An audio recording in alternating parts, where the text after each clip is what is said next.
So he's going to be awesome. He's one of those guys. He's old school. As I said back in the old days, Annie, these people didn't have iTunes or anything else, and some of them didn't even have MTV at the time, and the only way to sell albums was to be performing in stadiums and at other venues. And be really good at it. And be really good at it. Be really good at it. Exactly. That's Annie Frey from The Annie Frey Show, at Annie Frey Show on Twitter, and Saturdays 5 to 7. Great show, and really appreciate you being with us. A couple things I need to talk to you about.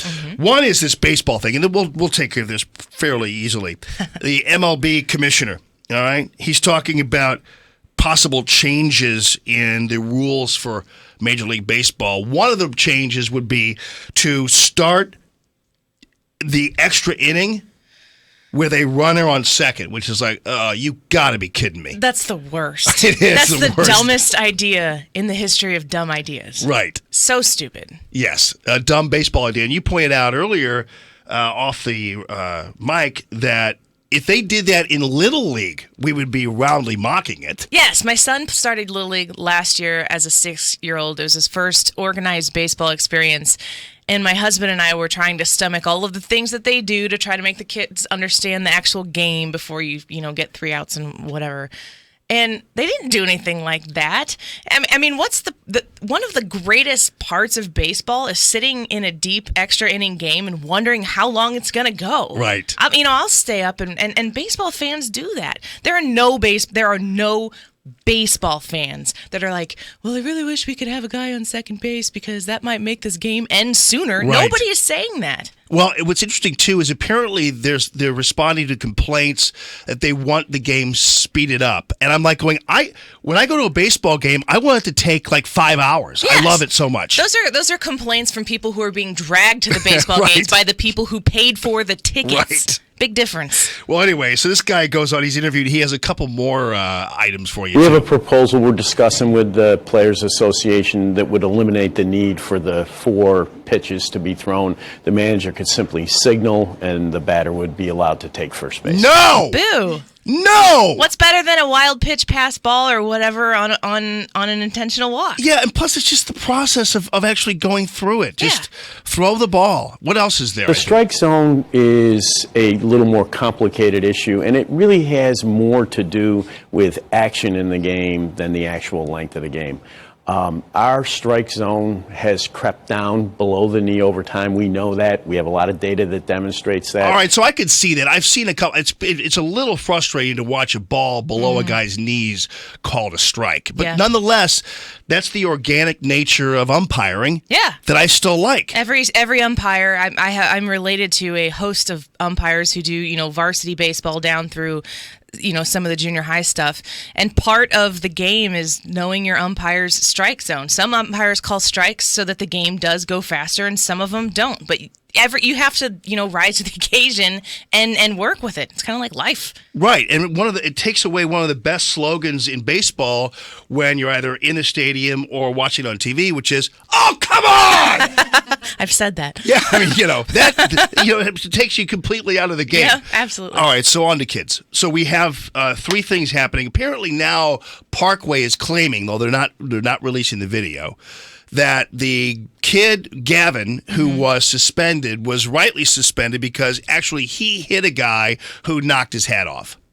So he's the one who hit first, even though they won't release the tape, so who knows. But the bottom line is he had his hat knocked off. He's defending himself, and I don't think that furthers Parkway's case. I mean, all of the people who have lost their minds since the election are to thank for this, because now we're talking about kids fighting each other over politics. Like when I was, how old is he? He's in high school, right? Yeah. 16 or whatever. When I was 16, I was just starting to be remotely interested in things that were going on like outside of my zip code. But now you have these kids who are making political statements and fighting over it. Like it's so shameful that is going to be celebrated in some cases by people who, the same people who are trying to boycott Nordstrom and they're marching in the street for all women as long as you agree with everything that they say you're allowed to agree with.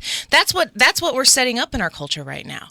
Yeah, it's not enough that they're out there on the streets. Now they're breeding these people, which is a horrible possibility. Now, keep in mind, too, one aspect of this story that people need to keep in mind. They're like, well, he should have been wearing that hat to school anyway, because there are rules. But this was not at school. It's on a bus. This was on an after-school activity. Yeah. And so it was not even in school. Teach your kids to understand that people aren't going to think the same as you, and you will do them a huge service. Absolutely. So then we have the Valentine's Day kid. We talked about this earlier in the week. This was somebody on Facebook who had an experience where her daughter was told that the class, third grade, would not be having Valentine's Day because one person in the class is part of a religion that does not celebrate holidays. I'm presuming it's the Jehovah's Witnesses. I don't know. They never said anything. But I don't know what happened as a result of her conversation with the principal. But that seems to me to be another example of individuals who are not creative enough to get past certain crises. Who in third grade is really celebrating Valentine's Day? I mean, as an adult, I don't even really celebrate it. I have such a frustration with these, shifting to winter holidays and fall break or whatever. You can't call it what it is. It's on the calendar. You buy a calendar in a store and you have Christmas and you have Valentine's Day and you have Thanksgiving. There's no commitment to what exactly that means. It gets to mean whatever you want it to mean. So to your third grader, it means you get candy. To an 11 or not 11, what is that, like 8-year-old or whatever? You get to have a fun day off of class a little bit, and you get to have candy. So as a parent, you have to teach your kid. We don't celebrate Valentine's Day in the same way that these other kids do, but aren't we all about embracing other people's cultures and right. and maybe there's an opportunity there for that kid to tell other kids what he does believe. That's what you got to be teaching. I'm not even quite sure it's a holiday because it's kind of like, and plus, as you say, who celebrates holidays? Who eats those hearts? Oh, I don't. mean, really? No. I mean, unless now they turn them into sweet tarts. I can eat those, but all right. And then we have the third case, which is and this was just something that somebody also posted on Facebook about the concern for a 3-year-old bully. And I actually wrote this long kind of response to it to help her out because she didn't know what to do about this. I said, well, here's the issue. To me, a 3-year-old cannot bully.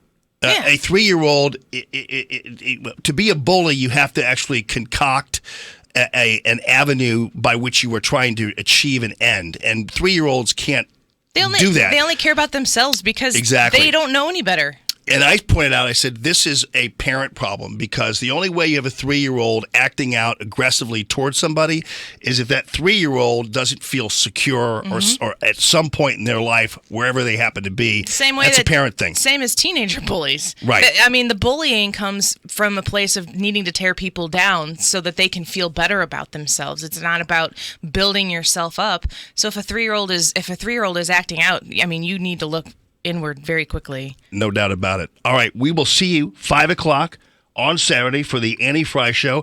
And glad you're with us. You're with us every Friday. Yes. So we're going to be welcoming you with open arms as we always do as one of our brand new regular guests. So awesome, Annie Frey. You're listening to Allman in the Morning. Common Sense Radio. At Annie Frey Show on Twitter, Saturdays 5 to 7. When we come back, speaking of kids, we've got our Sunrise Skater Kid with an awesome anti-snowflake song we played for you earlier in the week. We have the video up there on Twitter. You need to prime yourself with that. Also, Maria Bartiromo. It's Common Sense Radio.